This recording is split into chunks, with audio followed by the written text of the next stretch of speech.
Bonjour tout le monde, une fois de plus, c'est Max à l'appareil. Aujourd'hui, nous sommes le 27 mars 2019, d'après le calendrier grégorien. Et comme j'ai expliqué la dernière fois, aujourd'hui, en fait, c'est mercredi, la, la Pâque. C'est mercredi, c'est dans la semaine, en fait, de la Pâque, là, c'est mercredi que le Seigneur avait, que Jésus avait été sacrifié. Comment, comment nous savons que c'est mercredi? C'est mercredi, pourquoi? Parce que déjà, il faut connaître quand est-ce que le calendrier commence, de un. Si le calendrier commence, jeudi, ça veut dire que le 14e jour sera mercredi. Comptez. La Bible dit aussi que, désolé, la Bible dit aussi que Jésus devait faire 3 jours, 3 nuits euh, euh, sous la terre et après il devait être ressuscité. Donc, et la Bible dit aussi que Jésus a ressuscité euh, le premier jour de la semaine. Et le premier jour de la semaine, c'est quoi? Le premier jour de la semaine, c'est dimanche. Si tu rentres 3 jours et 3 nuits avant, tu tombes quand? Tu tombes à mercredi. Donc, si on fait. Et il y a tellement d'autres versets, ou alors. Mais par rapport à quand Jésus est né, ça c'est un renseignement. Et ça, c'est l'enseignement que je vais faire dimanche, ce qui arrive, Dieu voulant. Parce que euh, s'il est mort aujourd'hui dans la semaine, 3 jours, 3 nuits, ça veut dire qu'il va ressusciter. Ça veut dire qu'il va ressusciter dimanche. Et comme j'ai expliqué, dimanche en fait, d'après le calendrier juif, ou alors d'après la façon de compter du temps des juifs, ça commence à partir de 18h. Donc dimanche commence en fait samedi à partir de 18h. Ok. Donc ça c'est une précision que j'amène. Donc pour ceux qui vont se demander mais pourquoi est-ce que je fête la Pâque au milieu de la semaine qui est mercredi, c'est la raison. Là je vous ai juste donné, je vous ai expliqué comment est-ce que si l'année commence le jeudi, ça veut dire que 14 jours, le 7e jour et le 14e jour seront mercredi. Et non seulement ça, la Bible dit effectivement que Jésus a ressuscité le premier jour de la semaine. Ok. Ce qui veut dire quoi? Samedi après 18h. Donc, techniquement, d'après la façon de compter, c'est déjà dimanche. C'est dans cette nuit-là, dans la nuit de samedi à dimanche-là, qu'il a ressuscité. Et quand tu rentres 3 jours, 3 nuits, tu vas tomber quand? Tu vas tomber qu'il a été sacrifié mercredi. Donc, quand les catholiques disent qu'il a été sacrifié vendredi et il est ressuscité dimanche, ce n'est pas 3 jours, 3 nuits. Hein. Ce n'est pas 3 jours, 3 nuits. Ça, c'est nos renseignements. Donc, aujourd'hui, je voulais. La dernière fois, on a parlé de la Pâque et comment est-ce que Dieu a instauré la Pâque avec les enfants d'Israël depuis la sortie d'Égypte jusqu'à la terre de Canaan. Et Dieu a dit aux enfants d'Israël que ça devait être un symbole perpétuel qu'ils devaient faire. Non seulement ça aussi, on a parlé comment est-ce que Jésus-Christ, justement, quand il vient, il instaure la nouvelle Pâque. Et il a dit comment est-ce qu'on devrait la célébrer. Ok. Donc aujourd'hui, j'avais promis dans la dernière vidéo, le Seigneur a mis dans mon cœur d'insister sur les pains sans levain. Les pains sans levain, c'est très important. De la même façon qu'on ne comprend pas forcément c'est quoi la Pâque, parce qu'on croit que c'est juste un rituel, c'est juste c'est juste cela. Alors que la signification de la Pâque doit se manifester dans nos vies, tous les jours de nos vies, et pas seulement le jour de la Pâque. Et c'est aussi pareil avec la fête des pains sans levain. Ok. Donc je vais lire quelques passages là pour essayer d'élaborer dans les origines de la fête, les origines de la fête des pains sans levain et qu'est-ce que ça veut dire concrètement. Ok. Au-delà de manger du pain sans levain, qu'est-ce que ça veut dire concrètement par rapport à comment on doit vivre nos vies. Bon, commençons. Ici, je vais lire à partir de Lévitique chapitre 23. Je vais lire du verset 1 à 8. Euh, L'Éternel parla à Moïse et dit: Parle aux enfants d'Israël, et tu leur diras: les fêtes de l'Éternel que vous publierez seront de saintes convocations. Voici quelles sont mes fêtes. On travaillera 6 jours, mais le 7e jour est le sabbat. Vous voyez. Et ça, c'est le sabbat qui est samedi. Et ce même sabbat, si c'est quoi? C'est dans le 10 commandements. Ça n'a jamais changé. Ça, c'est nos renseignements. le jour du repos. Il y aura une sainte convocation. Vous ne ferez aucun ouvrage. C'est le sabbat de l'Éternel dans toutes vos demeures. Il y a aussi un truc que je vais vous dire. Avec le changement qui arrive là, les troubles qu'il y aura, la guerre mondiale qu'il y aura, l'Église qui va s'écrouler, tous les principes que l'Église a, quand l'Église va s'écrouler là, quand l'Église va s'écrouler, tous les principes que l'Église a ajoutés d'extra dans la parole de Dieu va s'écrouler avec l'Église. Comme vous partiez à l'Église le dimanche là, quand l'Église, le système actuel de l'Église va s'écrouler, votre dimanche va s'écrouler. Parce que Dieu laisse tout ça, parce que c'est pour un temps. Il veut que les gens, il permet, parce qu'il veut que les gens se réveillent. Il veut que les gens prennent sa parole au sérieux. Il veut que les gens lui obéissent et que les gens rentrent dans les Bibles au lieu de se contenter seulement ce que le pasteur ou le prêtre a dit, ou quiconque a dit. Rentrez. Donc, quand moi je vous enseigne là, rentrez lire. Laissez l'esprit qui en vous, laissez l'esprit qui en vous tester la parole et que Dieu te guide. Parce que c'est que ce n'est pas évident, mais que Dieu te guide. Que Dieu te guide. Donc tout votre système là, actuel là, va s'écraser. Ça va s'écraser. Et ce qui va subsister, c'est la parole pure et simple de Dieu. Et très peu sont ceux qui vont vraiment la chercher et vraiment la comprendre. Parce que la plupart des hommes vont tomber dans l'apostasie, les désirs de la chair. Parce que quand Dieu va retirer sa présence, et il va la limiter à ceux qui le cherchent vraiment. Et ceux qui veulent vraiment faire son travail. Mais tous ceux qui sont dans l'église, qui cherchent juste leur intérêt, ils vont tomber avec la chute de l'église. Donc le sabbat va subsister, ça n'a jamais changé. Quand Jésus va ramener les enfants d'Israël en Israël, ils vont continuer à célébrer le sabbat. Ils vont continuer à faire certains sacrifices. C'est pour ça qu'il faut se comprendre la différence entre sacrifice et sacrifice. Ils vont continuer à faire beaucoup de choses. Ok, ça c'est notre enseignement. Je voulais te mentionner ça. Le sabbat est très important. Verset 4, voici, ça c'est Lévitique chapitre 23, verset 4. Voici les fêtes de l'Éternel, les saintes convocations que vous publierez à leur temps fixé. Le premier jour, le premier mois, le 14e jour du mois, entre les deux soirs, ce sera la Pâque de l'Éternel. Et ça c'est le 14e jour du mois, du premier mois. Ce sera la Pâque de l'Éternel. Ok.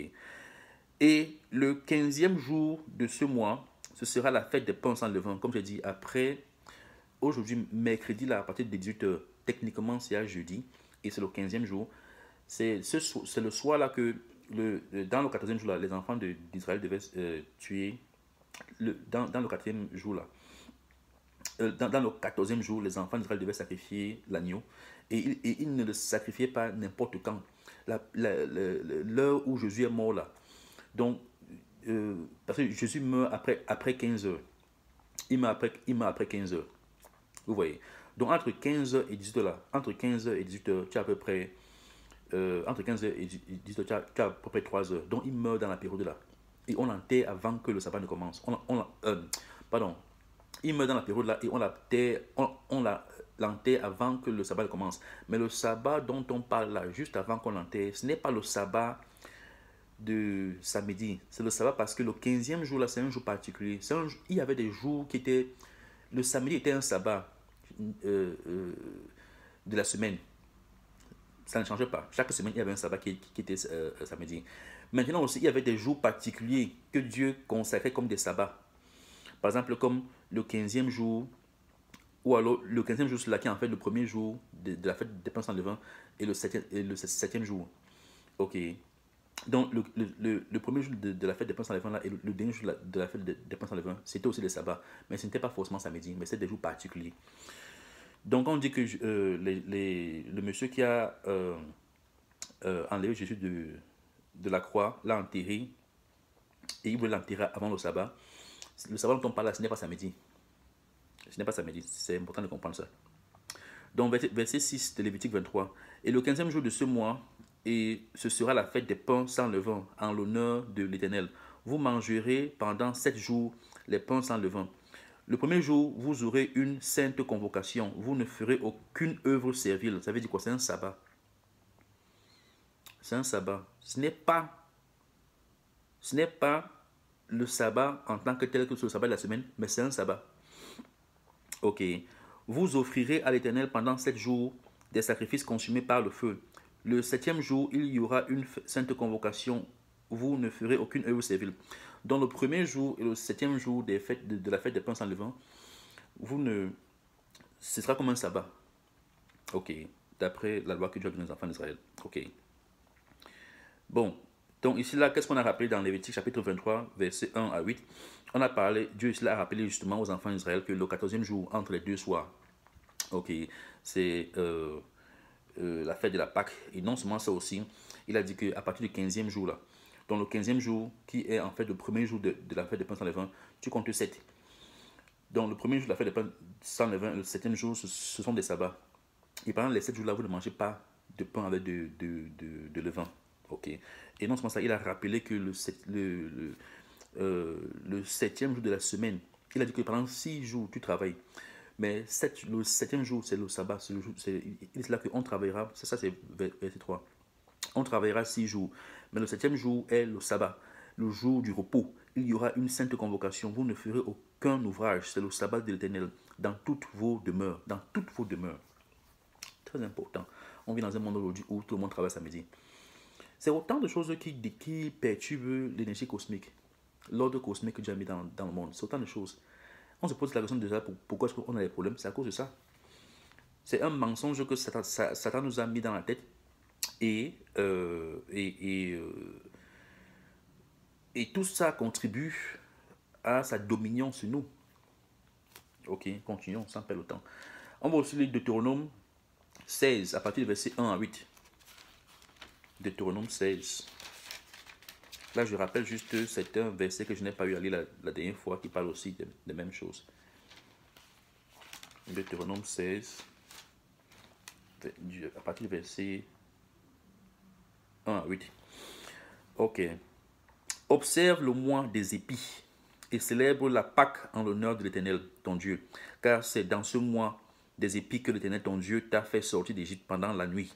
Ok. Tu mangeras la Pâque à l'Éternel. Tu sacrifieras la Pâque à l'Éternel, ton Dieu. Tes victimes de menu et de gros bétail dans le lieu que l'Éternel choisira pour y faire résider son nom. Pendant la fête, tu ne mangeras pas du pain levé, mais tu mangeras 7 jours des pains sans levain, du pain d'affliction, car c'est avec précipitation que tu es sorti du pays d'Égypte. Il en sera ainsi afin que tu te souviennes toute ta vie du jour où tu es sorti du pays d'Égypte. On ne verra point chez toi de levain dans toute l'étendue de ton pays pendant 7 jours, et aucune partie des victimes que tu sacrifieras le soir du premier jour, du premier jour ne sera gardée pendant la nuit jusqu'au matin, justement, vous voyez. Parce qu'en fait, comme on avait lu la dernière fois, quand il sacrifiait l'agneau là, ça c'est avant Jésus, quand il sacrifiait l'agneau là, il devait le manger le soir là. Il devait le manger le soir, donc mercredi à partir de... Il sacrifiait ça mercredi, dans l'après-midi. Mais à partir de 18h là, il préparait tout ça et il mangeait ça le 15e jour là. Il mangeait ça le 15e jour là, avec le pain sans levain. Mais l'agneau là, il devait le manger et finir ça avant le matin. Donc avant jeudi matin, vers 6, parce que le matin commençait à 6h. Ok. Et s'il en restait, il fallait qu'il brûle ça. Ce n'est pas un truc qu'il devait manger pendant des jours. Mais par contre, le pain sans levain, il devait le manger pendant 7 jours. Ok. Donc, on ne verra point chez toi de levain dans toute l'étendue de ton pays pendant 7 jours. Et aucune partie des victimes que tu sacrifieras le soir du premier jour ne sera gardée pendant la nuit jusqu'au matin. Tu ne pourras point sacrifier la Pâque dans l'un quelconque des lieux que l'Éternel, ton Dieu, te donne pour demeurer. Mais c'est dans le lieu que choisira l'Éternel, ton Dieu, pour y faire résider son nom, que tu sacrifieras la Pâque le soir au coucher du soleil. Ok. À l'époque de la sortie d'Égypte, tu feras cuire la victime et tu la mangeras dans le lieu que choisira l'Éternel, ton Dieu. Et le matin, tu pourras t'en retourner et t'en aller vers tes tentes. Pendant 6 jours, tu mangeras des pains sans levain. Donc, après le 5e jour là, tu as encore 6 jours. Et le septième jour, il y aura une assemblée solennelle en l'honneur de l'Éternel, ton Dieu. Tu ne feras aucun ouvrage. Ok. Donc, au-delà des versets que j'avais donné la dernière fois pour parler justement de la fête de la Pâque, la fête des pains sans levain, il y a aussi Lévitique chapitre 23, verset 1 à 8, Deutéronome chapitre 16, verset 1 à 8. Il y a aussi Nombre chapitre 9, verset 1 à 14. Bon, ça, je ne vais pas lire. C'est plus ou moins la même chose qui réitère. Bon, maintenant ici aussi, ça c'est la Pâque quand Dieu a ordonné ça aux enfants d'Israël en Égypte. Mais ils ont aussi célébré la Pâque là où, quand ils sont arrivés dans le désert. Ok. Ils ont aussi célébré ça où, quand ils sont arrivés en Israël. Et ils devaient faire ça où en Israël. Parce que ça dit là que vous devez faire ça où dans le lieu que le Seigneur aura choisi. Ok. Et quand ils sont arrivés en Israël, il y avait, avant de mettre Jérusalem comme la capitale, à l'époque, avant ça, ils avaient Shiloh. Ils avaient une ville qui s'appelait Shiloh. Ok, et c'est là justement qu'ils offraient, c'est là justement qu'ils avaient mis le tabernacle de Dieu, et c'est là qu'ils offraient. Shiloh, là, c'était en Israël. C'est là qu'ils offraient la Pâque. Ils faisaient les sacrifices à Dieu. Mais plus tard, là toujours en Israël, la capitale est partie de Shiloh maintenant à Jérusalem. Et c'est là justement qu'il fallait faire ça. Ok. Et justement, les enfants d'Israël devaient venir à Jérusalem pour célébrer ces fêtes-là. Ok. Mais et tu ne peux pas célébrer ça hors de Jérusalem. Il fallait que tu célèbres ça dans Jérusalem. En Israël, dans Jérusalem. Ok. Donc c'est important. C'est peut-être là que le Seigneur dit que vous allez faire ça dans le lieu que j'aurais choisi de demeurer. Ok. Mais aujourd'hui, les enfants d'Israël ne sont pas en Israël, ils sont répartis dans le monde entier. Moïse avait dit ça aux enfants d'Israël, que c'est ce qui devait leur arriver à cause de leur désobéissance. Jésus lui-même aussi, quand il est venu, il a dit ça aux enfants d'Israël, qu'ils seront répartis dans le monde entier, ils seront vendus comme esclaves, et que l'Israël sera en fait foulé aux pieds par les étrangers, jusqu'à ce que Jésus lui-même revienne, jusqu'à ce que le temps des étrangers soit accompli. Ce n'est pas accompli, donc les gens qui sont là-bas en Israël ne sont pas les vrais enfants d'Israël. Ça, c'est notre enseignement. Ce n'est pas le but de cet enseignement-ci. Mais ce que je veux dire, c'est quoi? C'est que euh, même comme on n'est plus en Israël, et les choses en Israël ne se passent plus forcément comme elles se passaient à l'époque, Dieu s'est assuré qu'on continue à appliquer sa loi, même si on n'est pas en Israël. Ok. Et Jésus, justement, avant de mourir, il a partagé le pain et le vin avec ses apôtres et il leur a demandé de faire ça en mémoire de lui, de commémorer ça chaque fois en mémoire de lui. Et Jésus, justement, a fait ça justement au temps de la Pâque. Il n'a pas fait ça au hasard. Vous voyez.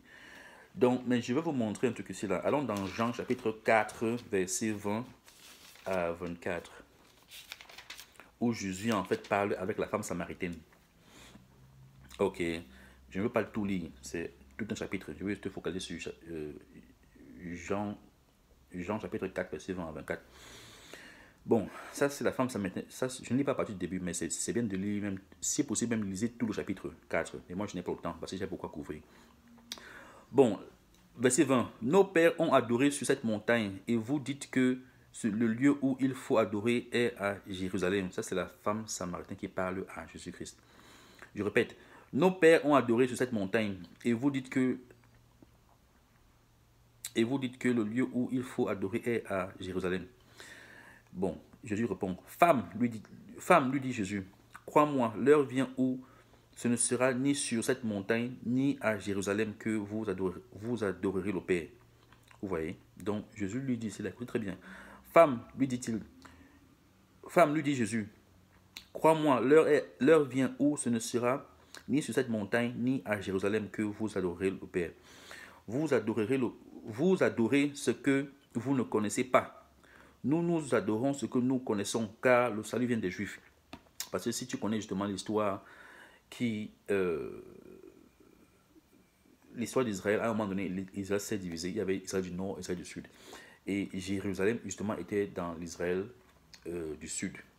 Et l'Israël du Sud s'appelait en fait le Juda. Juda était la tribu forte d'Israël du Sud. Ok. Et avec eux là-bas, tu avais aussi la tribu de Benjamin. Tu avais aussi la tribu de Lévi. plus tard, quand tu avais la tribu de Lévi, plus tard, quand Israël s'est séparé, Lévi est venu rester avec Judas et Benjamin. Mais en haut, tu avais 10 tribus. Et le chef là-bas, c'était Ephraim. Ephraim, en fait, c'était le deuxième fils de Joseph. Et c'est lui c'est de sa lignée qu'est venu les autres rois. Mais la division là est venue après Salomon. Parce que Salomon a bien commencé, mais il a très mal fini avec Dieu. C'est là que Dieu maintenant divise le royaume en deux. Ok. Donc, quand il y a eu une division comme ça, donc les enfants d'Israël du Nord, avec Ephraim, le leader, ont commencé à faire plein d'abominations. Ils ont même levé des sanctuaires, des temples là-bas à d'autres dieux. Ils ont commencé à servir d'autres dieux pour empêcher leurs frères de partir célébrer la Pâque et les fêtes là où à Jérusalem. Donc la femme ci qui parle samaritain, les Samaritains, dans leur coin, il y avait avec le désordre qu'il y avait eu quand tu arrives au temps de Jésus-Christ, dans leur coin là, il y avait des étrangers qui étaient même déjà entrés dans leur coin là. Mais il y avait toujours quelques enfants d'Israël qui n'étaient pas forcément de Juda, mais qui étaient des 10 tribus là, qui vivaient encore là. Donc la femme s'est donc dit que nos pères ont eu à adorer sur ces montagnes. Et Jésus leur dit que vous adorez ce que vous ne connaissez pas. Mais pour comprendre ce que Jésus dit, il faut rentrer dans l'Ancien Testament pour voir qu'effectivement, ils ont commencé à adorer plein de conneries. Dieu leur avait dit que vous devez m'adorer dans l'endroit que j'aurais choisi. Et c'est pour ça que Jésus leur dit que vous adorez ce que vous ne connaissez pas. Nous adorons ce que nous connaissons, car le salut vient des Juifs, parce que c'est là, c'est de Judas que viendra c'est de Judas que viendra le salut. Et quand on dit de Judas, c'est qui? C'est Jésus-Christ, le lion de la tribu de Judas. Et la capitale, c'est quoi? C'est Jérusalem. Ok. Verset 23, écoutez très bien ce que Jésus dit. Mais l'heure vient, et elle est déjà venue, où les vrais adorateurs adoreront le Père en esprit et en vérité. Car ce sont là les adorateurs que le Père demande. Dieu est esprit, et il faut que ceux qui l'adorent en esprit et en vérité. Vous voyez. Donc à partir du verset 21 ici là, donc quand tu lis le verset 21, femme, lui dit Jésus, crois-moi, l'heure vient où ce ne sera ni sur cette montagne ni à Jérusalem que vous adorerez le Père. Et quand tu sautes, tu pars au verset 23, il dit, mais l'heure vient, et elle est déjà venue où les vrais adorateurs adoreront le Père en esprit et en vérité. Car ce sont là les adorateurs que le Père demande, que tu l'adores en esprit et en vérité. Il faut savoir, il faut comprendre ce que tu es en train de faire. Dieu est esprit et il faut que ceux qui l'adorent en esprit et en vérité. Vous voyez, c'est très important. Donc, Dieu avait placé les enfants d'Israël en Israël. Il leur a donné toutes les lois, les ordonnances. Mais à cause de leur péché, à cause de leur têtesse, à cause de leur cœur de pierre, Dieu donc avait déjà planifié de les chasser de cette montagne-là. Et c'est ce qu'il a fait. Et quand Jésus là parle de l'heure, il sait de quoi il parle. Quand Jésus là parle de l'heure, il sait de quoi il parle. C'est littéralement une heure. Quand je dis littéralement une heure, ce n'est pas 60 minutes, mais c'est une heure céleste. Il sait de quoi il parle. Et il dit que l'heure est déjà arrivée. Ok, il dit que l'heure est déjà arrivée. Parce que quand il parlait de là, c'est justement une quarantaine d'années. Jésus avait déjà quoi, 33 ans. Quand tu regardes quand est-ce que les Romains viennent détruire Jérusalem en 70, non. Alors, donc c'est trentaine, quarantaine. Donc Jésus, c'est de quoi il parle. Quand il dit heure là, tout dans la Bible a une signification. C'est pas un hasard. Mais il dit que bientôt, les vrais adorateurs ne vont plus célébrer, ne vont plus louer le Père sur cette montagne. Ce sera en esprit et en vérité. Il dit ça pourquoi? Parce que il connaît les prophéties, il comprend les prophéties. Il sait que les enfants d'Israël seront repartis dans le monde. Et lui-même a dit ça aux enfants d'Israël. Vous serez repartis dans le monde entier et on va vous vendre comme esclaves, on va vous persécuter, on va ceci, on va cela. Et la terre sera occupée par les étrangers jusqu'à ce que le temps des étrangers soit accompli. Et ce n'est pas encore accompli. C'est la raison pour laquelle il y a tellement de bagarres là-bas en Israël. Et les faux juifs ont pris la terre et les musulmans veulent la terre et les blancs aussi veulent contrôler et tout ça. Ok. Mais quand Jésus reviendra, tout ça va cesser parce qu'il y aura la guerre, il y aura le sang. Il va tuer, lui-même Jésus va tuer beaucoup de gens. Ok. C'est comme ça. Lui-même va tuer beaucoup de gens. Pourquoi? Parce que le monde ne connaît pas le vrai Dieu. Le monde ne connaît pas. Je vous ai dit que la Bible a lu dernièrement quand je disais que Jésus, en fait, c'est lui qui a écrit le testament là, avec les enfants d'Israël. C'est lui qui a écrit le testament avec les enfants d'Israël. Ça veut dire quoi? Ça veut dire que c'est lui le père d'Israël. Ça veut dire quoi? Ça veut dire que c'est lui le mari d'Israël. C'est lui qui a marié Israël dans le désert. C'est sa présence qui suivait les enfants d'Israël partout où ils partaient. C'est lui qui dealait avec qui? C'est lui qui dealait avec Moïse. C'est pour ça que dans le Nouveau Testament, l'apôtre Paul nous dit que c'est parce que c'est lui qui a écrit le testament là. Le testament n'est pas enforcé tant que celui qui a écrit le testament est encore en vie. Mais c'est quand il meurt maintenant que le testament est enforcé. Et quand il meurt maintenant, le testament maintenant vient avec la nouvelle alliance. Et comme ça, et comme ça, et comme ça, et comme ça. Pour te dire que Jésus-Christ là, qui ne blaguait pas là, c'est pour vous dire que le Dieu d'Abraham, Isaac et Jacob dans l'Ancien Testament là, qui s'est réintroduit à la création et qui est passé par Moïse pour frapper non seulement les Égyptiens, mais d'abord, premièrement, les dieux d'Égypte. C'est Jésus-Christ. C'est Dieu dans la création. Parce que Jésus-Christ est Dieu dans la création. C'est très important de comprendre ça.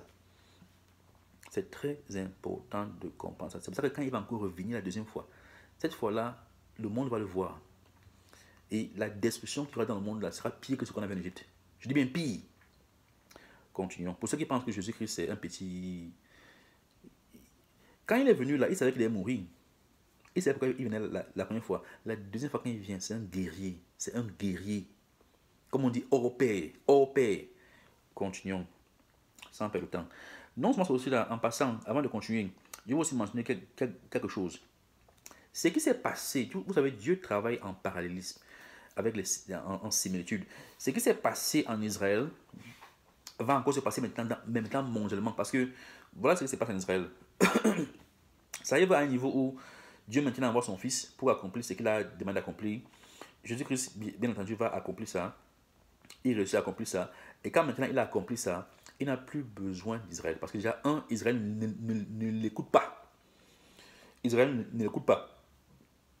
Donc, il chasse donc Israël. Il envoie les Romains. Les Romains saccagent Jérusalem. Les Juifs alors sont vendus dans l'esclave, vendus partout dans le monde entier comme esclaves. Ceux qui peuvent fuir, fuient. Et comme je vais vous expliquer, c'est nous maintenant, ce sont maintenant nos alliés maintenant qui passent par l'Égypte et qui viennent maintenant dans l'Afrique subsaharienne. C'est le peuple bantou. Mais plus tard, des siècles après, en fait, les Blancs, les Arabes du côté de l'Afrique de l'Est viennent nous prendre et nous vendre comme esclaves dans le monde entier. Des siècles encore plus tard, les Européens viennent nous lancer dans le monde entier. Donc c'est nous les enfants d'Israël, littéralement. Ok. Donc ça c'est un renseignement. Donc, ce que je veux dire, c'est quoi? C'est que, de la même façon que Jérusalem s'est désintégré, ou alors s'est fracassé, ou alors s'est désintégré quand Dieu l'a lâché et les Romains sont venus l'occuper. Et les enfants d'Israël sont repartis dans le monde entier. C'est la même façon que l'église actuelle, l'église chrétienne actuelle qu'on connaît actuellement là, va se désintégrer bientôt. Et l'heure est arrivée. L'heure est arrivée. Et quand je parle de l'heure ici, là, je parle exactement comme Jésus a parlé à la femme samaritaine là. L'heure est arrivée où les vrais adorateurs de Dieu, le Père, le Dieu d'Abraham, Isaac et Jacob, les vrais adorateurs vont l'adorer en esprit et en vérité. Et quand je dis esprit et vérité, ça veut dire quoi? Ça veut dire qu'il faut rentrer dans sa Bible. Il faut reconsidérer tout ce qu'on t'a enseigné. Qu'est-ce qu'on t'a enseigné dans l'église là dans laquelle tu es? On t'a enseigné quoi? Rentre, vois, regarde. Dieu a permis que des gens comme moi, je ne suis pas expert, mais le peu que Dieu a mis en moi, je partage. Dieu a permis que les gens comme moi ouvrent les yeux et vous donnent aussi pour que vous ouvrez les yeux. Si vous maintenant, vous connaissez ce que je suis en train de dire, peut-être que vous connaissez ce que je suis en train de dire, mais il y a des gens autour de vous qui ne connaissent pas ce que je suis en train de dire. Prenez ça, étudiez ça vous-même et donnez. Parce que Dieu va nous demander le sang des gens qui sont autour de nous. Vous voyez. Donc, il y a un travail à faire. Jésus, dans un passage, je n'ai pas cela devant moi, dit que la moisson, que le temps est prêt. Attendez un peu, je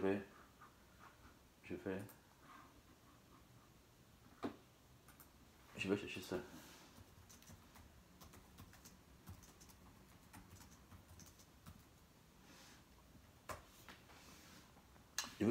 Lisons Matthieu 9, 35, 38. Parce que parfois on parle, c'est aussi bien de lire. Matthieu 9, verset 35, 38. Matthieu 9.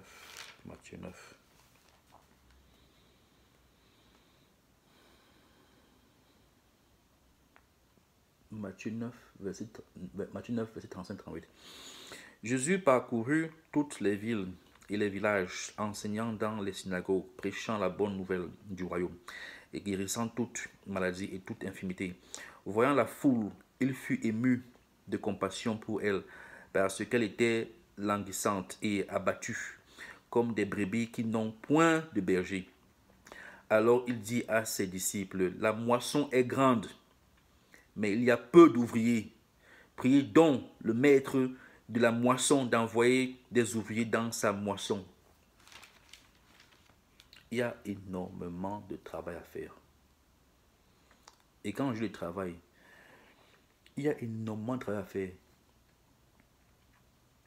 Il y a énormément de travail à faire. Et voilà un truc que je vous dis.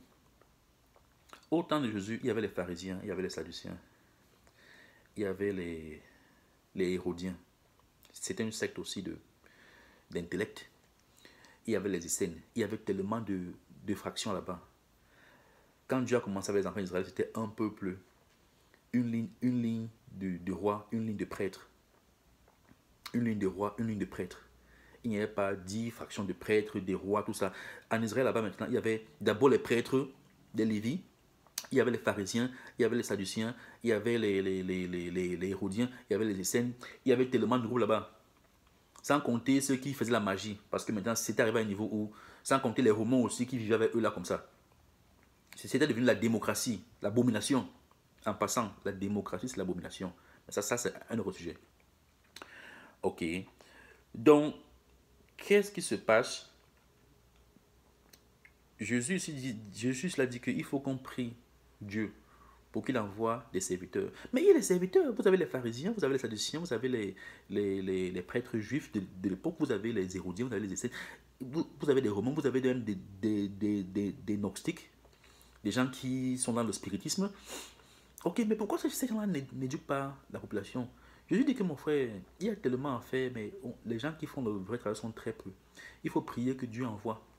Comment Dieu dit ça? C'est parce que quand Dieu est Dieu, c'est pour ça que Dieu avait beaucoup, c'est pour ça que Jésus avait tellement de problèmes avec les pharisiens et tous ces gars-là, et ces scribes et ces pharisiens et tous ces gars-là, parce que ils parlaient des choses qui n'avaient rien à voir, avaient rien à voir.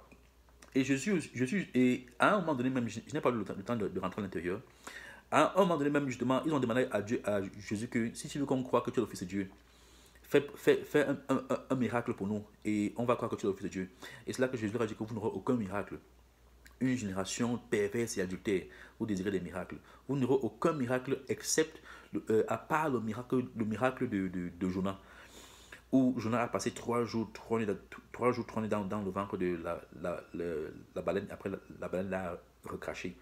Donc il parle en fait de sa mort, que lui-même va mourir 3 jours, 3 nuits. Il va passer 3 jours, 3 nuits dans la terre et après il va ressusciter. Il a dit que c'est le seul miracle que vous aurez. Ok. Et aussi dans le même chapitre, il disait comment est-ce que quand c'est pour dire qu'il va pleuvoir, il va neiger, il va faire ceci, il va faire cela, il va faire beau aujourd'hui, il va faire cela aujourd'hui, vous êtes très fort, mais vous n'arrivez pas à discerner les signes des temps. Il leur a dit que vous n'arrivez pas à discerner les signes des temps. Jésus a dit à la femme samaritaine que l'heure est arrivée où on adorera plus le Père sur cette montagne ou sur la montagne de Jérusalem. Mais les vrais adorateurs vont adorer en esprit et en vérité. Parce que Jésus savait ce qui lui-même d'abord devait accomplir sur terre avec l'aide de Dieu. Ok. Non seulement ça encore, il savait que après lui là, les Romains vont venir saccager. Et Jésus connaissait les prophéties jusqu'à ce que lui-même revienne. Ok, la preuve, c'est Jésus-Christ qui donne, c'est Dieu qui donne l'Apocalypse à Jésus-Christ, parce que c'est lui qui va juger. Et non seulement ça, c'est Jésus maintenant qui envoie son ange pour donner ça à Jean. Et c'est comme ça que Jean écrit l'Apocalypse. Donc Jésus connaît l'Apocalypse. Et Jésus, là-bas sur terre, avant qu'il ne monte au ciel, connaissait la loi. Il connaissait ce qui arrivait. Donc quand il dit à la femme là que l'heure est arrivée, il y aura ceci, il y aura cela. Il a même dit aux enfants d'Israël que la tête sera foulée par l'étranger. Jusqu'à ce que le temps des étrangers soit accompli. Il connaissait les temps. Il a parlé de l'abomination des désolations. Il a parlé énormément de la fin des temps. Il parlait aussi du changement du cœur, du changement de l'esprit. Il parlait de la loi et beaucoup de ces choses-là.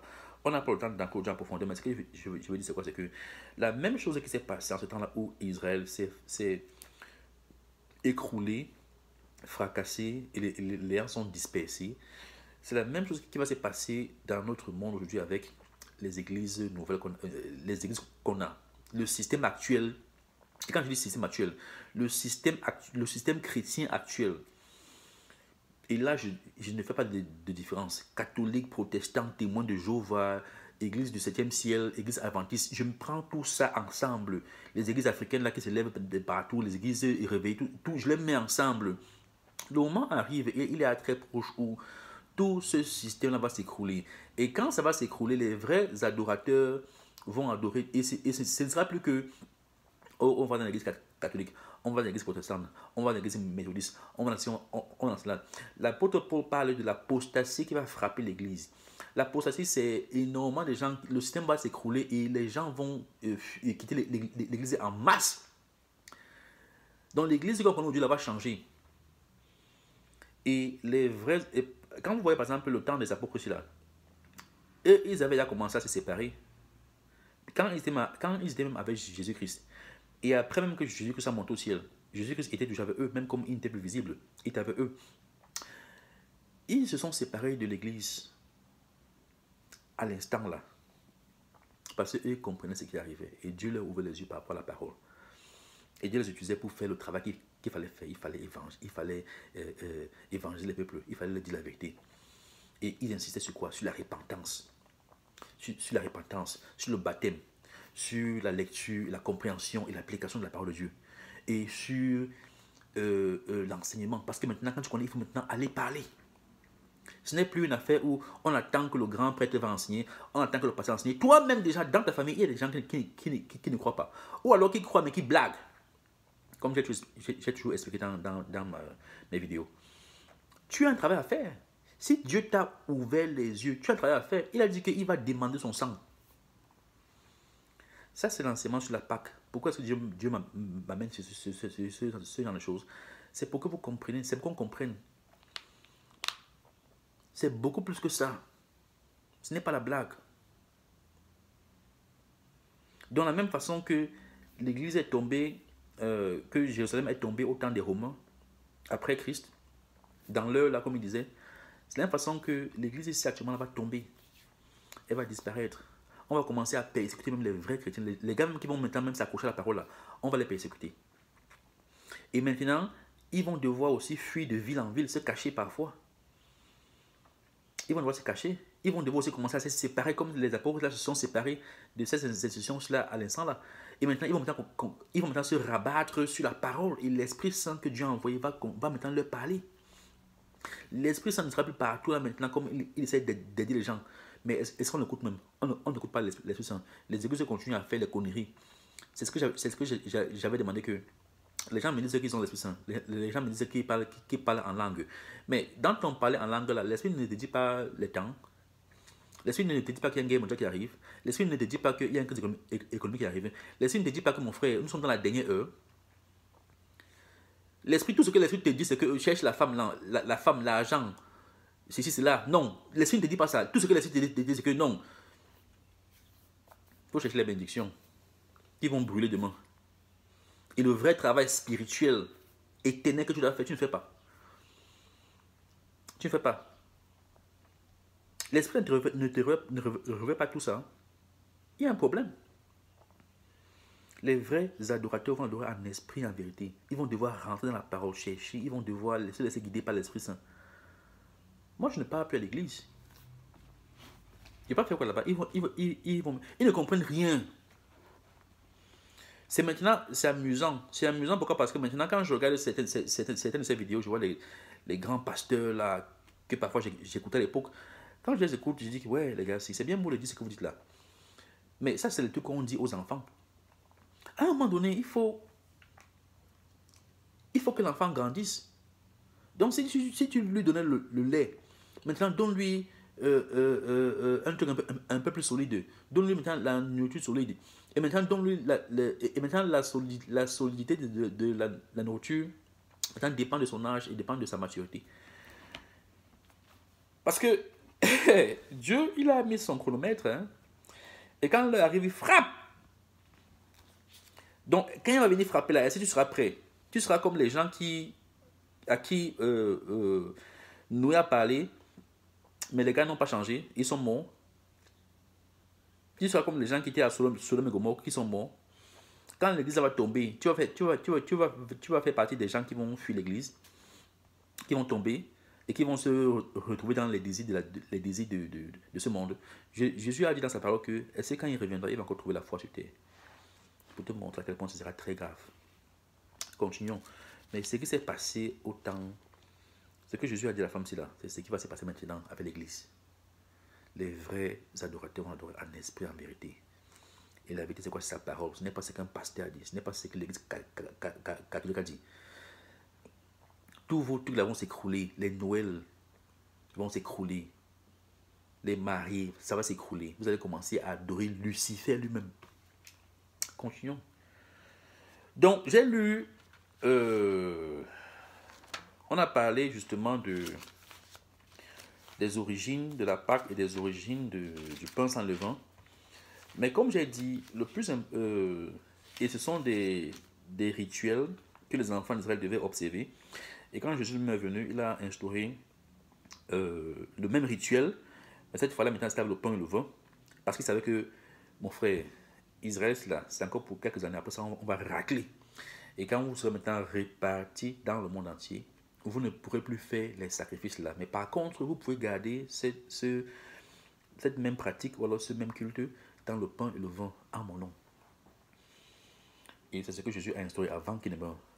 Et après qu'il ne meure, justement, les apôtres ont continué à faire ça comme ça, fait. Et aujourd'hui, on continue de faire ça. Mais le plus important, c'est comme je dis, ce n'est pas seulement de faire, il faut comprendre ce que ça veut dire. Il faut comprendre ce que ça veut dire. Donc, on va lire 1 Corinthiens chapitre 5, verset 1 Corinthiens chapitre 5. Ok, c'est important. Ok, ça c'est l'apôtre Paul qui nous enseigne. Pas l'Esprit Saint, mais bien entendu. Comment dire, c'est l'Esprit Saint qui nous enseigne par Paul. Ok. 1 Corinthiens chapitre 5. On entend dire généralement qu'il y a parmi vous de l'impudicité, et une impudicité telle qu'elle ne se rencontre pas même chez les païens. Vous voyez, ça c'est l'église de Corinthe. C'est au point que l'un de vous a la femme de son père. Pour ceux qui pensent que la loi abolie, Jésus est mort, les ressuscité. Quand je parle à l'église, je prends le pain de vin, c'est bon. Mes péchés sont pardonnés. La loi abolie. Je peux continuer dans ça. Non. Non, non, non et non. Paul va vous dire que oui, il n'y a aucun travail que tu puisses faire pour mériter la grâce de Dieu. C'est pour ça qu'on appelle ça la grâce. La grâce, c'est celle que tu ne mérites pas. Mais Paul aussi, quand vous continuez à lire ses paroles, il n'encourage pas l'impudicité ou le péché. Oui, Dieu t'a donné la grâce, tu ne mérites pas la grâce. Mais Paul n'encourage jamais. Au contraire, il demande de fuir. Il demande de fuir. Lisons. On entend dire généralement qu'il y a parmi vous de l'impudicité et une impudicité telle qu'elle ne se rencontre pas même chez les païens. C'est au point que l'un de vous a la femme de son père. La femme de ton père. Et vous êtes enflé d'orgueil et vous n'avez pas été plutôt dans l'affliction, afin que celui qui a commis cet acte fût ôté du milieu de vous. Pour moi, absent de corps mais présent d'esprit, j'ai déjà jugé, comme si j'étais présent. Celui qui a commis un tel acte, ok. Au nom du Seigneur Jésus, vous et mon esprit étant assemblés avec la puissance de notre Seigneur Jésus, qu'un tel homme soit livré à Satan pour que la destruction de la chair, pour la destruction de la chair, afin que l'esprit soit sauvé au jour du Seigneur Jésus. Ok. C'est bien à tort que vous vous glorifiez. Ne savez-vous pas qu'un peu de levain fait lever toute la pâte? Vous voyez. Et cela, il parle du levain. Il dit qu'un peu de levain fait lever toute la pâte. Verset 7. Faites disparaître le vieux levain, afin que vous soyez une pâte nouvelle, puisque vous êtes sans levain, car Christ notre Pâque a été immolé. Vous voyez, ici l'apôtre Paul compare le levain au péché. Il dit, vous avez ce gars-là qui couche avec la femme de son père. vous ne réprimandez pas, vous ne dites pas qu'il a fait une erreur, vous ne lui dites pas la conduite à suivre, vous ne l'enlevez même pas du milieu de vous, parce que il dit que vous le laissez. Et il dit qu'un peu de levain, il suffit juste d'un peu de levain pour lever la pâte. Ça veut dire quoi? Ça veut dire que si tu laisses le péché entrer, tu tolères. Avant que tu ne te rendes compte, le péché aura envahi toute ta maison. Toute ta maison. Toute ta maison. C'est ce que j'avais dit cela dernièrement quand je parlais justement du fait que l'Amérique avec Obama, ont permis le mariage homosexuel. Ok. Ils ont permis. C'est vrai qu'il y a des gens de cela qui sont contre ça et qui s'expriment, qui sont contre ça, mais ceux qui sont pour ça sont plus nombreux. Et non seulement ça, ils ont les autorités derrière eux. Donc c'est eux qui parlent le plus fort. Donc, le fait que ces lois-là persistent sur cette terre, ça ne fait qu'augmenter la colère de Dieu et le jugement de Dieu. Et tôt ou tard, il va frapper comme il a frappé Sodome et Gomorrhe. Et ce n'est pas que l'Amérique, c'est tout le monde entier, parce que tout le monde entier a été pollué par la doctrine, par les déchets d'Ishtar, la pollution d'Ishtar. Tout le monde entier a été corrompu. C'est pour ça qu'il va frapper. Un tiers de la population mondiale va mourir à cause de cette abomination qui l'énerve.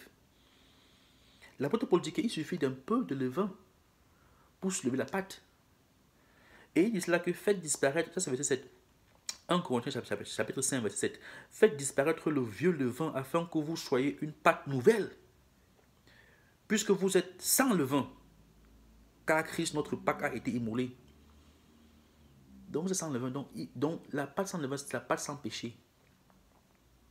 Jésus-Christ a fait son travail. Lui-même s'est rabaissé devant Dieu jusqu'à la mort. Il n'a pas fait de péché. Ça veut dire qu'il a une pâte plate. Une pâte plate, sans péché. Et il a été sacrifié, déchiré pour nous. Ok. Donc maintenant, on doit imiter Christ. C'est aussi pour ça que l'apôtre Paul disait, je n'ai pas le temps de rentrer là-bas, que si vous partagez ce pain et ce vin avec la blague, au lieu que ça vous bénisse, c'est plutôt le malheur.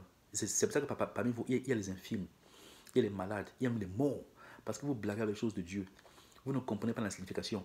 Vous mangez de ce pain et ce vin et vous faites toutes les abominations. Et bien même quand l'Esprit Saint vous dit de changer dans telle ou telle chose, et parfois l'Esprit Saint peut passer par un homme. L'Esprit Saint peut passer par un homme pour te dire que Max, ce que tu fais est mauvais, tel ce que tu fais est mauvais. Ou alors l'Esprit Saint peut te parler directement que ce que tu fais est mauvais, il faut demander des excuses. Il faut t'excuser, il faut arranger. Non, tu n'arranges pas, tu continues. On va dans ces églises-là qui font plein d'abominations. Des églises qui... L'apôtre Paul dit cela que faites disparaître le vieux levain afin que vous soyez une pâte nouvelle, puisque vous êtes sans levain. Vous voyez la signification des pains sans levain.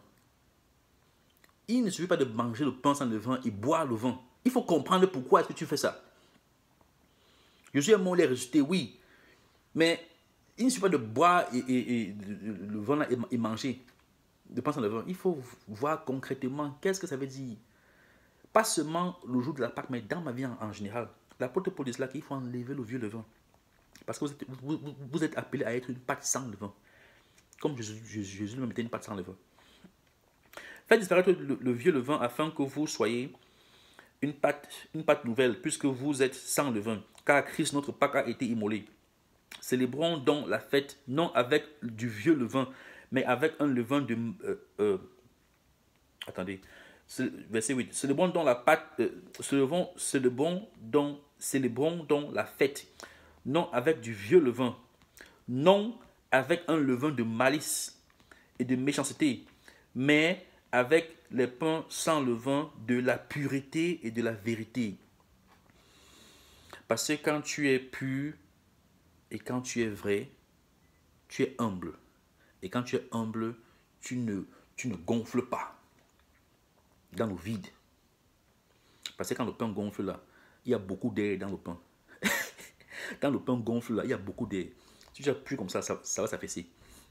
Il gonfle là, mais en fait, à l'intérieur là, c'est l'air. Il y a la mie du pain, mais il y a aussi beaucoup d'air. Il gonfle. Et si tu l'appuies, tu le frappes la pape, il va s'écraser. Donc célébrons donc la fête, non avec du vieux levain, non avec un levain de malice et un levain de méchanceté. Vous voyez?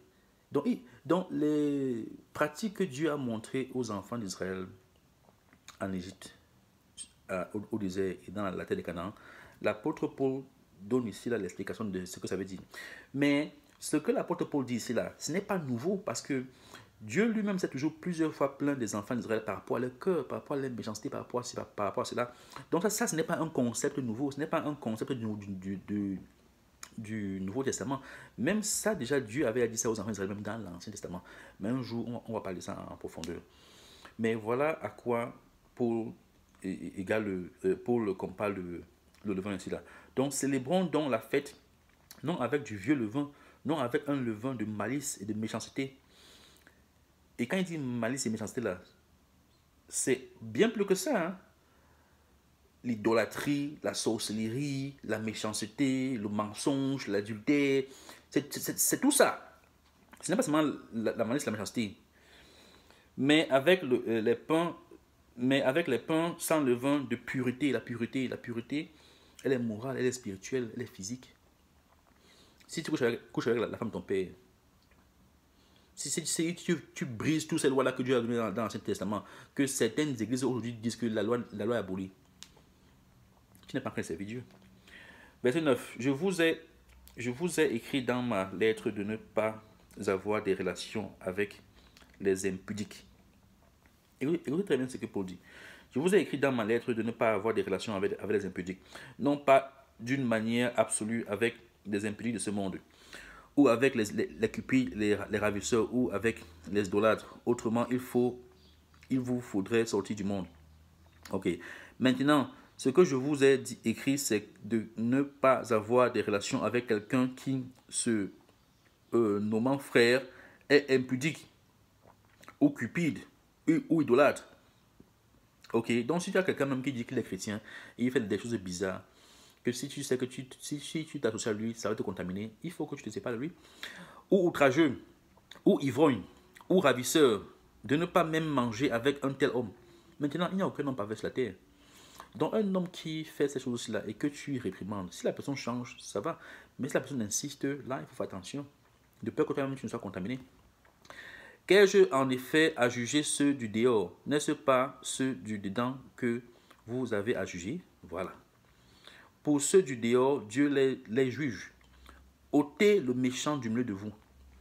Ou alors, si tu veux, ôtez le péché du milieu de vous. Bon, allons lire. Donc, vous avez lu comment est-ce que l'apôtre Paul compare le levain avec le péché. Ok. Donc, c'est ça que Dieu avait demandé aux enfants d'Israël de faire depuis. Continuons. Et c'est ça qu'on a supposé faire maintenant. Allons lire Romains 6, du verset 1 à... Romains 6, du verset 1 à 23. Et Romains, c'est un très bon livre, qu'un de ces quatre, quand on va parler de la loi, on va revenir dessus. Mais je veux se focaliser premièrement sur un truc qui correspond à la Pâque. Que dirons-nous donc? Demeurerions-nous dans le péché afin que la grâce abonde? En fait, ici, là, juste pour que vous compreniez le contexte. L'apôtre Paul, en fait, montre, parce qu'il y avait des juifs qui pensaient que c'est en suivant la loi à 100% qu'ils auront le salut. L'apôtre Paul leur montrait que tous les hommes ont péché. Et quand tu as péché, tu as droit à la mort. Mais maintenant, Dieu a envoyé, Dieu par sa grâce, par sa miséricorde, parce que Dieu n'était pas obligé. Dieu par sa grâce, par sa miséricorde, maintenant a envoyé son Fils. Et le sacrifice de son Fils, il nous l'offre gratuitement. Donc on ne le mérite pas, et aucun homme ne le mérite. Ok. Donc, mais maintenant aussi, quand il a fait maintenant d'expliquer comment est-ce que c'est une grâce, ce n'est pas que tu as trop travaillé pour mériter ça. Maintenant aussi, parce que comme les hommes, eux, ils pensent que si tu dis comme ça que c'est la grâce, tu n'as rien à faire, c'est la grâce, tu n'as rien à faire. Maintenant, les hommes vont se lâcher. Ils vont croire que, ok, comme c'est la grâce, je peux continuer à faire la bordellerie et continuer à faire l'abomination parce que c'est la grâce. Non, l'apôtre Paul dit que non. La grâce là, c'est que, je vous prends un exemple simple. C'est comme j'ai un enfant et l'enfant pêche, ou alors l'enfant me désobéit, ou alors l'enfant a volé. L'enfant a volé, au lieu de le fouetter, au lieu de le punir, je dis ok, ne recommence plus ça. Ne recommence plus ça. Je prends ce qu'il a volé, je remets à la personne à qui il a pris ça. Mais je ne le fouette pas. Je dis ne recommence plus ça. Je lui accorde la grâce. Parce que j'aurais pu le punir sévèrement. Mais est-ce que l'enfant va dire que, ok, comme mon père m'a pardonné une fois, deux fois, trois fois, je dois continuer à voler? Non, si tu continues à voler, mon frère, tu atteins un niveau où je vois que mon frère, tu n'écoutes pas. Et là, je vais te fouetter sévèrement. Beaucoup plus sévèrement, même que je l'aurais fait la dernière fois. Tu vois, c'est ça la grâce. Ce n'est pas qu'il t'encourage à continuer. Et c'est ça que l'apôtre Paul dit ici là. Un jour, on va entrer dedans en profondeur, mais lisons d'abord Romains chapitre 6, verset 1 jusqu'à la fin. Que dirons-nous donc? Demeurerions-nous dans le péché afin que la grâce abonde? Loin de là, nous qui sommes morts au péché, comment vivrions-nous encore dans le péché? Ignorez-vous que nous tous qui avons été baptisés en Jésus-Christ, c'est en sa mort que nous avons été baptisés? Ok, parce que la mort et la résurrection de Jésus-Christ, c'est comme un baptême. Parce que quand tu entres dans l'eau, tu es la pâte avec le levain. Quand tu ressors de l'eau là enlève le levain. Quand tu ressors de l'eau, tu ressors de l'eau nettoyée. Ça veut dire quoi? L'eau là enlève le levain. Les sacrifices que les enfants d'Israël faisaient avec les brebis lavaient la peau. Ça lavait la chair. Tu vois. Mais le sacrifice de Jésus-Christ lave, ça va au-delà de la peau. Ça va au-delà de la chair. Ça lave aussi l'esprit. Donc quand Jésus meurt, il ressuscite là. Ok, c'est un baptême qu'il est en train de faire. C'est un baptême qu'il est en train de faire où il laisse le corps de ce monde et il prend le corps maintenant céleste qui va maintenant hériter de la vie éternelle. Mais c'est aussi une forme de purification. Jésus-Christ, lui, par contre, sur n'a pas péché. Mais même le corps qu'il avait là, c'était un corps mortel. Donc c'est un corps qu'il laisse et pour prendre le nouveau corps. C'est un baptême. Ok. Et quand nous partageons le pain et le vin, et nous baptisons au nom le baptême, c'est au nom du Père, du Fils et du Saint-Esprit. Mais ici, là, le lien avec nous et Dieu, le lien avec nous et Dieu, c'est Christ. Donc, la mort et la résurrection de Christ, là, en fait, c'est un baptême. C'est un baptême. C'est un baptême. Parce qu'il y a le baptême de l'eau que tu te baptises au nom du Père, du Fils et du Saint-Esprit. Mais la mort de Christ aussi, c'est un baptême dans la mesure où, de même que Christ a laissé son ancien corps pour prendre un nouveau corps, c'est le même processus qu'on appelait à traverser. Mais dans cette traversée-là, maintenant, il doit y avoir un changement. Ok. Et bien même avant qu'on ne meure physiquement et on revienne à la vie quand il reviendra nous chercher, même déjà, même étant sur terre, Dieu sait que tu n'es pas encore mort, tu es toujours dans ce corps aussi-là. Mais même étant dans ce corps aussi-là, Dieu travaille déjà avec toi. Si tu es disponible, il travaille avec toi. Tu te baptises avec l'eau, tu peux te baptiser avec l'eau, mais lui maintenant, avec l'eau chez un prêtre, chez un pasteur, chez cela, mais lui maintenant va te baptiser avec le Saint-Esprit. Il va te donner un esprit nouveau. Un esprit qui a les yeux ouverts, qui comprend les signes, qui comprend les temps et les époques. Et un esprit qui doit s'appliquer dans la parole pour faire le travail que les apôtres ont eu à faire. C'est ça qui est important. Donc il est là que ignorez-vous que nous tous qui avons été baptisés en Jésus-Christ, c'est en sa mort que nous avons été baptisés. Nous avons donc été ensevelis avec lui par le baptême en sa mort. Ça, c'est quand on partage le pain et le vin là.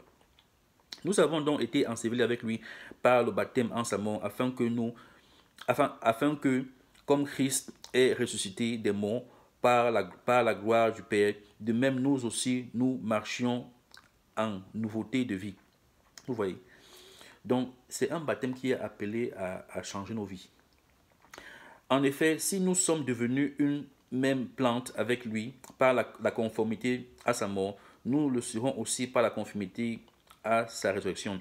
Sachant que notre vieil homme a été crucifié avec lui, afin que le corps du péché fût détruit, pour que nous ne soyons plus esclaves du péché. Parce que quand tu pêches, tu es esclave du péché. L'apôtre Paul a mentionné comment est-ce qu'il faut enlever le vieux levain. Il faut être une pâte sans levain. Parce que Christ a été enseveli. C'est ce qu'on a appelé à être. Et au lieu de ce vieux levain-là, on doit plutôt être rempli des fruits de l'esprit. Ok, des fruits de l'esprit. Et il a mentionné, j'ai lu ça ici, là j'ai oublié. Il a mentionné en fait la bonté, c'était quoi encore là? C'était 1 Corinthiens 5, verset 1 à 13. Je vais encore rentrer lire ça. Je ne vais pas tout lire, je vais te lire la partie.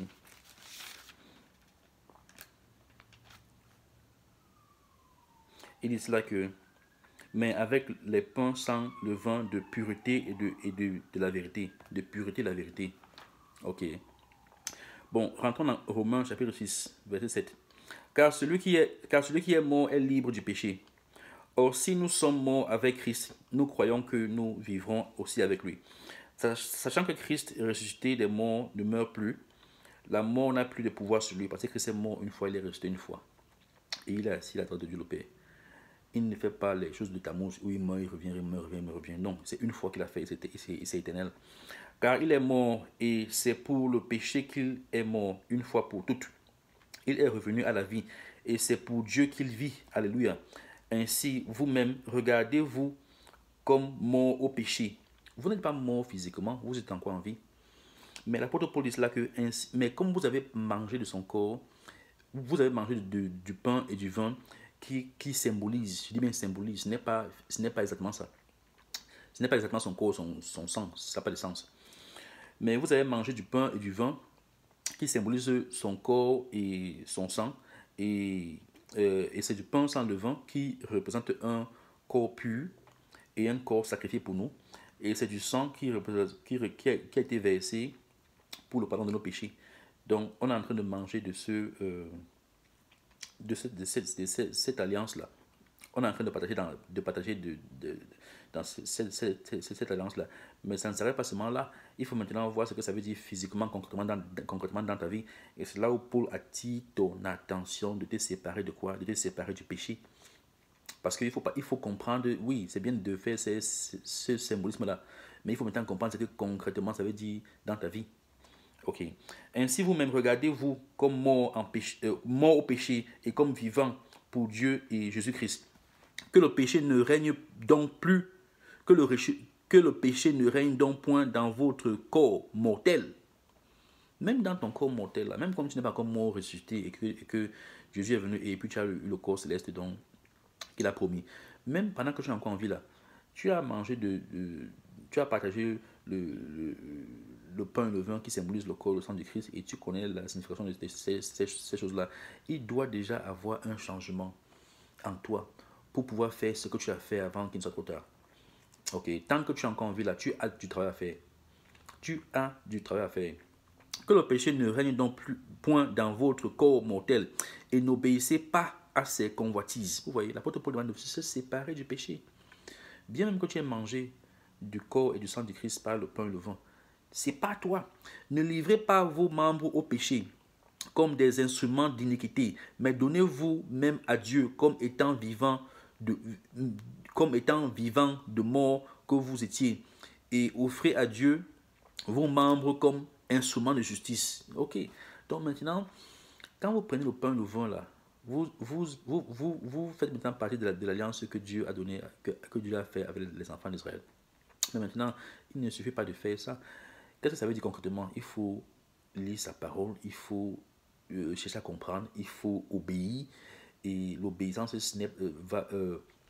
c'est d'abord toi dans ta propre vie, mais maintenant aussi, il faut que tu arrives à un niveau où tu prennes la parole là et tu vas parler aux autres comme les apôtres ont parlé. C'est là où tu rends dans ton corps un instrument pour Dieu. Car, verset 14, car le péché n'aura point de pouvoir sur vous, puisque vous êtes non sous la loi, mais sous la grâce. Il y a des gens qui comprennent ça mal. Tu n'es pas sous la loi quand tu observes et obéis aux lois de Dieu. Parce que la loi est là pour te redresser, la chicotte est là pour te redresser. Mais si tu fais ce que tu es supposé faire, si tu ne voles pas, si tu ne mens pas, si tu ne te comportes pas mal, pourquoi ton père va te fouetter? Mais ton père te rappelle la loi pour te montrer ce que tu as fait de mal. Et il te fouette, il te punit. Ok.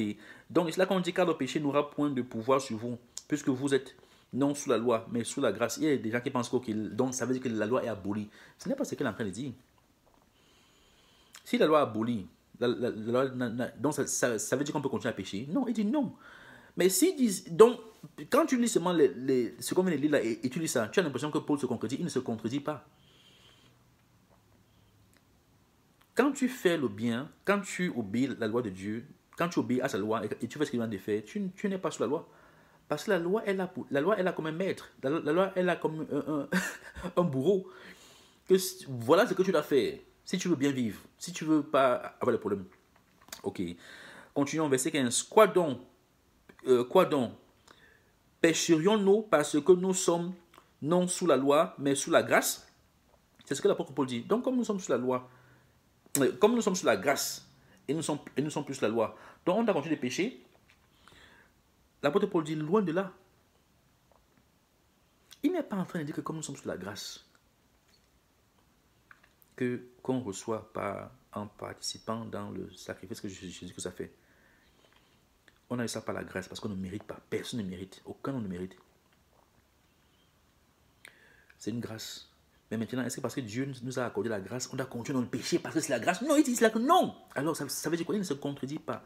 Donc, pour ceux qui pensent que la loi abolie, franchement, c'est pour ça que vous êtes perdus et vous serez toujours perdus. Et si vous vous amusez, vous allez... Continuons. Ne savez-vous pas qu'en vous livrant à quelqu'un comme esclave pour lui obéir, vous êtes esclave de celui à qui vous obéissez, soit du péché qui conduit à la mort, soit de l'obéissance qui conduit à la justice.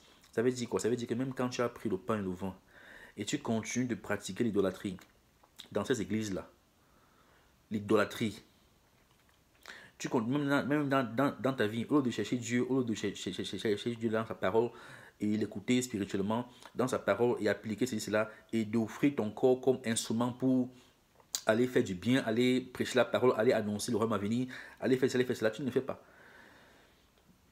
Tu ne le fais pas. Tu es plutôt esclave des biens de ce monde, tu es esclave du péché, tu es esclave des sens de ce monde. Quand il y a des sens, des cinq sens de ce monde, tu es esclave des désirs du monde, des désirs de la chair. Tu vas à l'église, mais tu es un prétendeur, parce qu'au fond, en fait, tu ne prends pas la peine d'étudier la parole en profondeur, tu ne prends pas la peine d'offrir ton corps vraiment comme sacrifice à Dieu, pour que Dieu puisse t'utiliser pour accomplir sa mission. Tu ne fais pas. Quand tu suis Dieu, c'est pour ton propre intérêt, c'est pour ta femme, tes enfants, ton argent, ta maison, ta voiture. Les choses que Dieu veut, les choses sur lesquelles Dieu veut que tu travailles pour que tu puisses hériter du royaume à venir et pour que tu puisses garder amasser des trésors dans le monde à venir et sauver les âmes. Parce que si tu ne sauves pas les âmes, Dieu va te demander. Donc, c'est ça. L'apôtre Paul n'est pas en train d'encourager les gens à être impudiques et pécheurs parce que Dieu a donné la grâce par Jésus-Christ. Au contraire, il t'exhorte à changer de camp. Il faut comprendre ce que ça veut dire. Verset 17. Mais grâce soit rendue à Dieu de ce que, après avoir été esclave du péché, vous avez obéi de cœur à la règle de doctrine dans laquelle vous avez été instruits. Avant que je n'oublie, justement, les enfants d'Israël, quand ils ont mangé du pain et du vin, quand ils ont mangé de l'agneau, quand ils ont célébré la Pâque après être sortis d'Égypte, la première génération est morte dans le désert. Pourquoi? Parce que ils ont fait ça, c'est bien beau, ça les a aidés. À l'instant T, la partie fallait sortir. Mais ils sont morts parce qu'ils n'ont rien compris. Mais ils n'ont rien compris, pas parce qu'ils n'avaient pas la loi. Hein. Dieu leur avait dit ce qu'il ne fallait pas faire. Dieu leur avait déjà donné les commandements. Il leur avait déjà dit ce qu'il fallait faire. Mais les gars se sont livrés à l'impudicité, à ceci, à cela, à ceci, à cela, à ceci, à cela. C'est pour ça qu'ils sont tous morts. Hormis Caleb et Josué et les enfants de 19 en descendant, toute la première génération est morte. C'est important de comprendre ça. Et l'apôtre Paul cela exhorte l'homme, nous exhorte à sortir du péché. Continuons.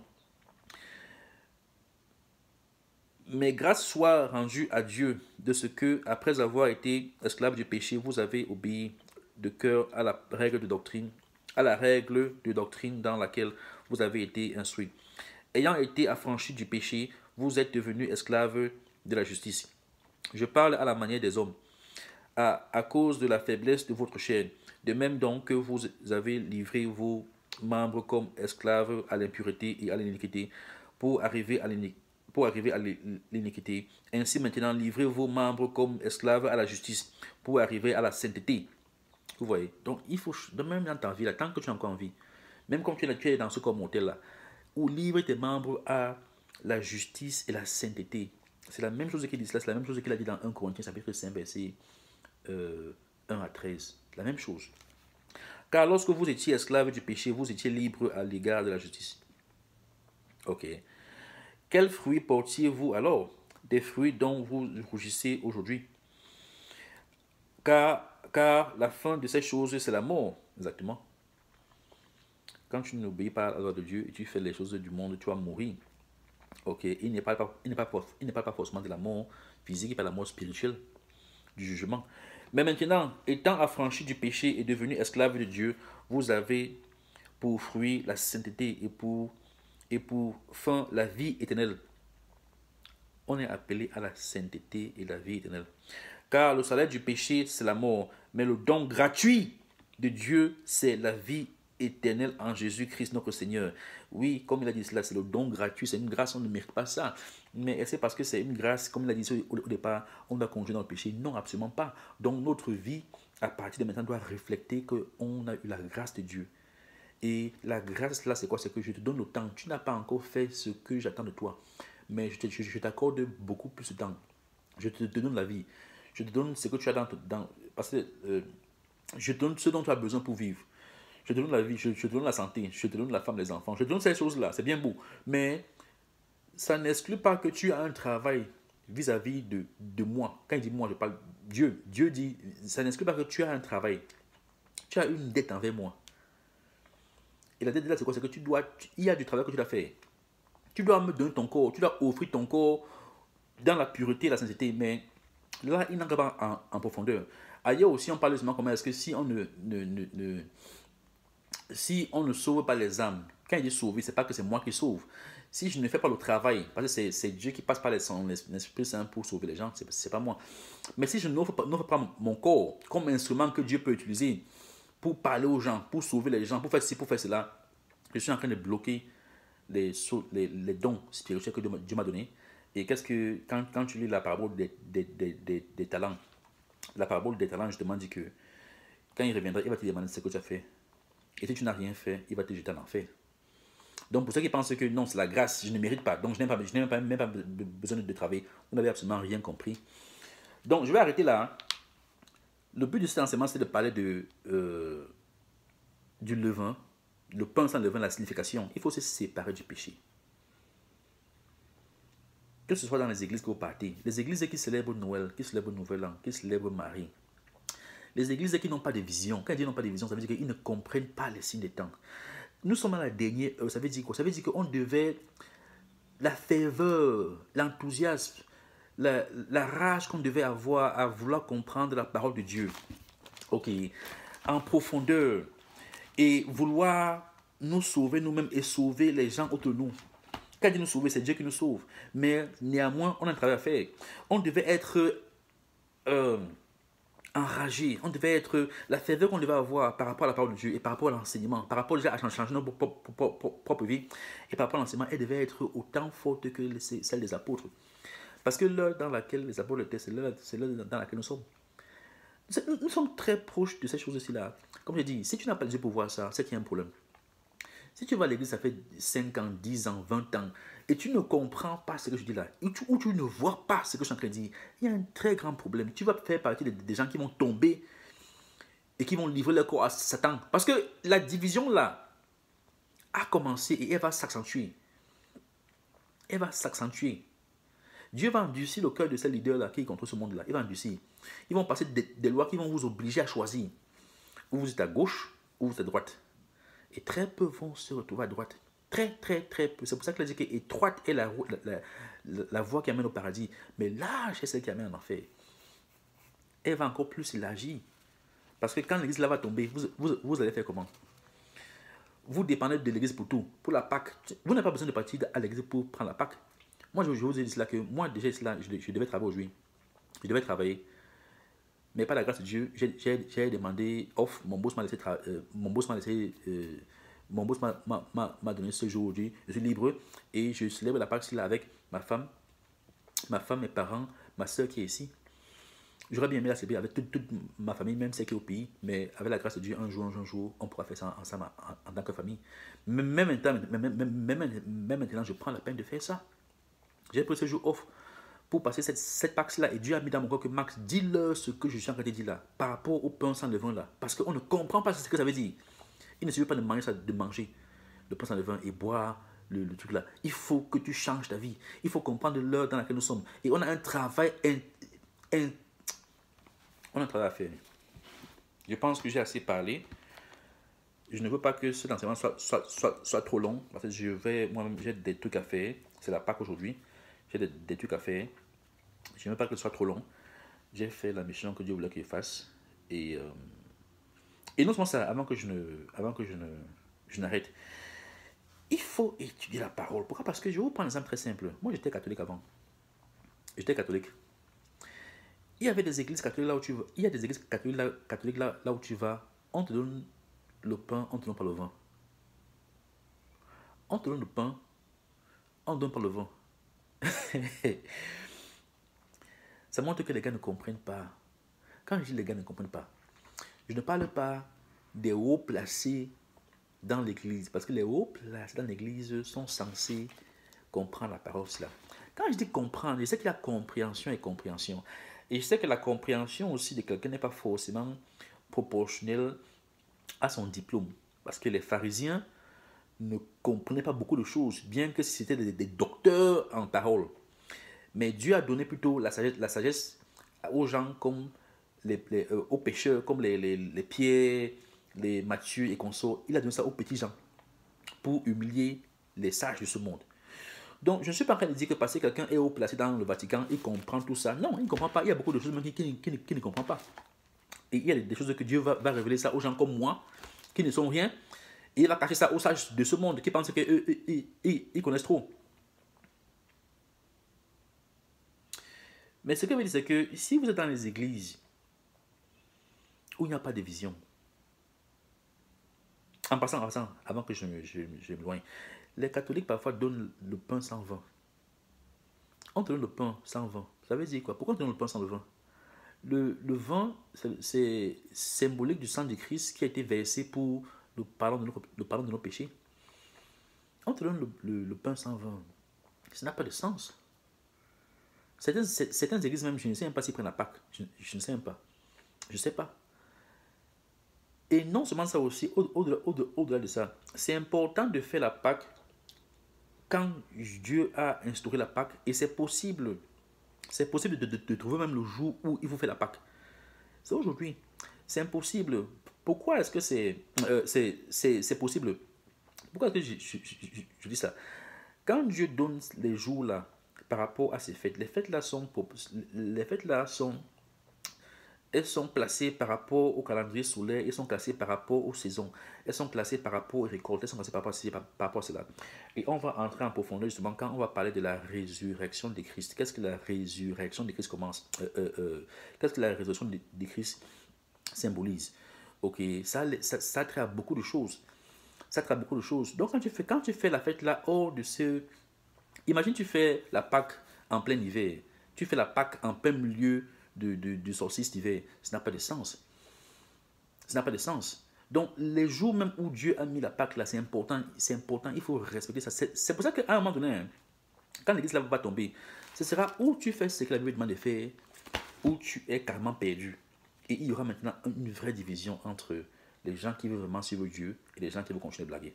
Ok, c'est ça. Donc, je vais arrêter. Donc, il faut faire attention. Vos églises là qui offrent la Pâque, quand est-ce qu'ils offrent la Pâque? Comment ils offrent la Pâque? Ils vous donnent le pain sans le vin, ils vous donnent le vin sans le pain, je ne sais pas. Qu'est-ce qu'ils font? Et non seulement ça, au-delà de la pratique même de donner le pain et le vin, au-delà de ça, ok, au-delà de ça, est-ce que l'Église concrètement se sépare de la fornication spirituelle? Est-ce que l'Église se sépare de ça? Est-ce que l'Église se sépare de l'idolâtrie qui a envahi l'Église? Est-ce que vos pasteurs sont des francs-maçons? Est-ce que c'est tout ça? Parce que ça va tomber. Et maintenant, au lieu de dépendre des pasteurs, des prêtres et ces institutions, comment on fait? Il faut qu'on rentre dans nos Bibles. Il faut qu'on soit en mesure de célébrer la Pâque comme je suis en train de faire là, en famille. Si possible, même avec les amis. Inviter les amis, inviter la famille. Faites ça ensemble. C'est comme les apôtres, parce que c'est là où on va rentrer. Parce que l'heure est grave. Donc moi, je vais arrêter là. Je remercie Dieu pour sa grâce, pour ce qu'il a permis que j'enseigne aujourd'hui. Je le remercie beaucoup et je vais vous souhaiter une bonne Pâque. Et je suis un mort une fois, il est resté une fois. Donc ce n'est pas comme s'il meurt chaque période, chaque jour de cette année-là, non. On commémore seulement et on célèbre la Pâque qu'il nous a demandé de célébrer. Donc, je remercie Dieu pour sa grâce, pour sa paix, tout ce qu'il a fait pour nous, tout ce qu'il fait, tout ce qu'il fera. Et que, à lui la gloire et que qu'il nous protège sincèrement. Et je prie que ce message vous bénisse et vous ouvre l'esprit et les yeux. Et qu'on commence à aller au-delà de... Bien qu'on garde ce culte ou alors le pain nouvel à Pâques, ce symbole avec nous, bien qu'on mange le pain et le vin, qui sont synonymes du corps et du sang de Christ, qui ont été donnés pour nous, on doit aussi, ça va aussi se refléter dans nos vies. Tout ça pour la gloire de Dieu. Et tout ça pour qu'on puisse faire le travail que Dieu a demandé qu'on fasse. Parce que si on ne fait pas les choses que Dieu demande de faire, quand il demande de faire ça, comme il demande de faire ça, et comprendre en profondeur ce que ça veut dire, on va être emporté par les vagues de ce monde. Et on va être perdu. Et nous sommes dans la dernière heure. Donc c'est ceux qui vont s'accrocher vraiment à Dieu qui vont subsister. Donc la paix du Christ soit avec vous. Bonne Pâques et à dimanche dans quelques jours là, si peut-être Dieu. Bye.